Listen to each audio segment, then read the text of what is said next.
Iran Israel സംഘർഷം തുടരുന്നു. Gulf രാഷ്ട്രങ്ങൾക്ക് നേരെയുള്ള ഇറാൻ ആക്രമണം ശക്തമാവുകയാണ്.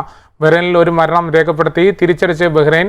മിസൈലുകളും ഡ്രോണുകളും വെടിവെച്ചിട്ട് ബഹ്റൈന്റെ സൈന്യം. മിസൈൽ അവശിഷ്ടങ്ങൾ വീണ് ഏഷ്യക്കാരൻ മരണപ്പെട്ടു. 2 പേർക്ക് പരിക്ക്. 3 കപ്പലുകൾ ആക്രമിക്കപ്പെട്ടു. കപ്പലുകൾ ഇറാന്റേതെന്ന അമേരിക്ക. ഹോർമൂസ് കടലിടുക്കിന് സമീപം കപ്പലുകൾക്ക് നേരെ ആക്രമണം. അതേസമയം മുന്നറിയിപ്പുമായി GCC രാഷ്ട്രങ്ങൾ എത്തിയിട്ടുണ്ട്. കൂടുതൽ പ്രകോപനമുണ്ടായാൽ വലിയ പ്രത്യാഘാതമുണ്ടാകുമെന്ന് GCC കൗൺസിൽ. ഇസ്രായേൽ പ്രധാനമന്ത്രി ബെഞ്ചമിൻ നെതന്യാഹുവിനെ വിളിച്ച് ഇപ്പോഴത്തെ സംഭവ വികാസങ്ങളിൽ ആശങ്ക അറിയിച്ച പ്രധാനമന്ത്രി നരേന്ദ്രമോദി സാധാരണക്കാരുടെ സുരക്ഷയ്ക്ക് മുൻഗണന നൽകണമെന്നും എത്രയും വേഗം സംഘർഷം തീർക്കണമെന്നും മോദി ആവശ്യപ്പെട്ടിട്ടുണ്ട്. വിശദാംശങ്ങളുമായി മിഡിൽ ഈസ്റ്റ് പ്രതിനിധി എൽവിസ് ചുമാർ ചേരുകയാണ്. എൽവിസ്, വലിയ രീതിയിലുള്ള ആശങ്ക ഇപ്പോഴും GCC രാഷ്ട്രങ്ങളിൽ നിലനിൽക്കുകയാണ്. അത്തരത്തിൽ ആ ആശങ്ക ഒഴിയുന്ന ഏതെങ്കിലും ഒരു സാഹചര്യം ഈ വരും മണിക്കൂറുകളിൽ ഉണ്ടായിട്ടുണ്ടോ? കുഞ്ചു, വളരെ സുപ്രധാനമായ ഒന്ന് പറയാനുള്ളത്, നമ്മൾ ഏറെ പ്രതീക്ഷിച്ചിരുന്ന ഒരു ചർച്ചകൾക്കൊക്കെ തുടക്കം കുറിക്കുമെന്ന രീതിയിലുള്ള വാർത്തകൾ വന്നിരുന്നു. GCC ചർച്ച ഉണ്ടാകുമെന്ന് പറഞ്ഞിരുന്നു. ഇറാനും പിന്നെ അതുപോലെ തന്നെ അമേരിക്കയുമായ വിഷയത്തിൽ ചർച്ചകൾ ഉണ്ടാവും പറഞ്ഞിരുന്നു. പക്ഷേ ഏറ്റവും കൂടുതൽ അറിയാൻ സാധിക്കുന്നത് US ചർച്ചയ്ക്ക് ഇല്ലെന്ന് ഇറാൻ നിലപാട് വ്യക്തമാക്കിയതായാണ് പുതിയ റിപ്പോർട്ടുകൾ പുറത്തു വരുന്നത്. അതായത് ഇറാനിൽ വലിയ രീതിയിലുള്ള നാശനഷ്ടങ്ങൾ ഉണ്ടായിരിക്കുന്നു എന്നതും അതിനെല്ലാം തിരിച്ചത് എന്നോണം ഇനി ഒരു ചർച്ചയ്ക്ക് ഇപ്പോൾ ഇല്ല എന്നാണ് ഇറാൻ നിലപാടെന്നാണ് അറിയുന്നത്. US ചർച്ച സാധ്യമല്ലെന്നൊരു നിലപാട് കൂടി ഇറാൻ വ്യക്തമാക്കിയിരിക്കുന്നു. ഇതോടെ ഗൾഫിൽ മേഖല ഏറെ അശാന്തമായിരുന്നു. അത് ഇനി വീണ്ടും അശാന്തമായി തുടരുന്നു, അല്ലെങ്കിൽ സംഘർഷത്തിലേക്ക് തന്നെ തുടരുന്ന ഒരു ഭീതി ഇത് കൂടുതൽ പടർത്താൻ കാരണമായിട്ടുണ്ട്. കാരണം 4 ആഴ്ച ഈ സംഘർഷം നീണ്ടു നിൽക്കുമെന്ന് ഇന്നലെ തന്നെ ഇന്ത്യൻ സമയം രാത്രി തന്നെ പുലർച്ചെ ട്രംപ് വ്യക്തമാക്കിയിരുന്നു. ഇതിന്റെ തുടർ ചലനമായിട്ട് നമ്മൾ കാണാൻ സാധിച്ചത് US നാവികസേനയുടെ 5 കപ്പൽ പടയുടെ ആസ്ഥാനമായ ബഹ്റൈനിലെ തുറമുഖത്ത് വൻ തീപിടുത്തം ഉണ്ടായി. ഇന്ന് രാത്രിയാണ് സംഭവം.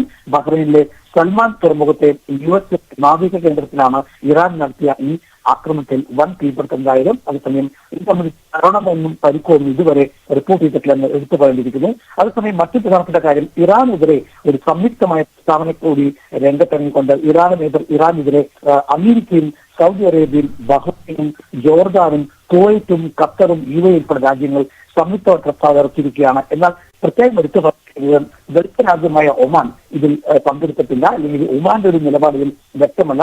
ഇറാനെതിരെയുള്ള സംയുക്ത പ്രസ്താവനയിൽ ഒമാൻ പങ്കെടുത്തിട്ടില്ല എന്ന് പറഞ്ഞിരിക്കുന്നു. മറ്റു പ്രധാനപ്പെട്ട കാരണം പറയാനുള്ള ഗൾഫിലെ മരണസംഖ്യ ഇറാൻ ആക്രമണത്തിലുള്ളത് 5 മാറിയിരിക്കുന്നു. UAE 3 പേര് മരിച്ചു എന്ന് റിപ്പോർട്ട് ചെയ്തിരുന്നു. കുവൈറ്റിൽ ഒരാൾ മരിച്ചിരുന്നു. ഏറ്റവും ഒടുവിൽ ബഹ്റൈനിൽ ഒരു മരണമുണ്ടെന്നാണ് റിപ്പോർട്ടുകൾ പുറത്തു വരുന്നത്. അങ്ങനെ വരുമ്പോൾ ആകെ 5 പേർ മരിച്ചതെന്നാണ് ഏറ്റവും പുതിയ കണക്ക്. മറ്റൊരു അപ്ഡേറ്റ് പറയാനുള്ളത്, ആവശ്യമെങ്കിൽ ഇറാനെതിരെ ഒരു പ്രതിരോധ നടപടി ഉണ്ടാകുമെന്നാണ് പ്രഖ്യാപനം വന്നിരിക്കുന്നത്. ഗൾഫ് സംരക്ഷിക്കാനായിട്ട് തങ്ങൾ തയ്യാറാണെന്ന് പറഞ്ഞിരിക്കുകയാണ്. ഫ്രാൻസും ജർമ്മനിയും UK കൂടി സംയുക്തമായ നടപടിയാണ്. ആവശ്യമെങ്കിൽ എടുത്തു പറഞ്ഞിരിക്കുന്നു. ആവശ്യമെങ്കിൽ ഇറാനെതിരെ ഒരു പ്രതിരോധ നടപടി ഉണ്ടാകുമെന്നാണ് ഈ ഫ്രാൻസും ജർമ്മനിയും UK പറഞ്ഞിരിക്കുന്നത്. മറ്റു പ്രധാനപ്പെട്ട സംഭവം ഉണ്ടായിരിക്കുന്നത്, ഇന്ന് പുലർച്ചെ കുവൈറ്റ് പ്രദേശത്ത് ഡ്രോണുകളെല്ലാം ഉയർന്നിരുന്നു. ഈ ഡ്രോണുകളെ തകർത്തു കളഞ്ഞുവെന്നാണ് കുവൈറ്റ് അവകാശപ്പെട്ടിരിക്കുന്നത്. തിങ്കളാഴ്ച പുലർച്ചെ, ഇന്ന് പുലർച്ചെയാണ് ഈ മണിക്കൂർ നീണ്ടുന്ന ഒരു ഡ്രോൺ അറ്റാക്ക് ഉണ്ടായിരുന്നു കുവൈറ്റിന്റെ ആകാശത്ത്. അത് വ്യോമ ലക്ഷ്യങ്ങളെ തകർത്തുവെന്നാണ് കുവൈറ്റിന്റെ പ്രതിരോധ മന്ത്രാലയം വ്യക്തമാക്കിയിരിക്കുന്നത്. ഔദ്യോഗികമായ വക്താവ് കേണൽ സൗദ് അൽ അത്വാൻ ആണ് ഇത് മുമ്പ് സ്ഥിരീകരിച്ചിരിക്കുന്നത്. രാജ്യത്തിന്റെ വ്യോമാക്രമണങ്ങൾ തന്നെ സംരക്ഷിക്കുമെന്ന് കുവൈറ്റ് പ്രഖ്യാപിച്ചിരിക്കുന്നു. സംഭവത്തിൽ ആർക്കും പരിക്കില്ലെന്ന് കൂടി കുവൈറ്റ് വ്യക്തമാക്കിയിട്ടുണ്ട്. പ്രധാനപ്പെട്ട കാരണം, ഇറാന്റെ സ്കൂളിലെ ആക്രമണത്തിൽ മരിച്ചത് 109 പെൺകുട്ടികളാണെന്ന് കൂടി ഏറ്റവും പുതിയ വിവരങ്ങൾ കൂടി ഇറാൻ സ്ഥിരീകരിച്ചിരിക്കുന്നു. കൂടി കണക്കിലെടുത്തുകൊണ്ടാണ് ഇനി US ചർച്ചയ്ക്കില്ലെന്ന് ഇറാൻ വ്യക്തമാക്കിയിരിക്കുന്നത്. പ്രധാനപ്പെട്ട സംഭവം പറയാൻ സാധിക്കുന്നത് UAE അപ്ഡേറ്റ് ആണ്. UAE ആമസോണിന്റെ ഒരു ഡാറ്റാ സെന്ററിൽ ആക്രമണം നടന്നതായി റിപ്പോർട്ടുകൾ വാർത്താ ഏജൻസി റോയിറ്റേഴ്സ് റിപ്പോർട്ട് ചെയ്യുന്നു. അതായത് ഇതൊരു സൈബർ ആണെന്നാണ് അറിയാൻ സാധിക്കുന്നത്. റോയിറ്റേഴ്സ് ഉൾപ്പെടെയുള്ള വാർത്താ ഏജൻസികൾ പറയുന്നത് ആമസോണിന്റെ ഡേറ്റാ സെന്ററിലേക്കാണ് സൈബർ അറ്റാക്ക് എന്ന് സംശയിക്കുന്ന കൂടി പറഞ്ഞിരിക്കുന്നു.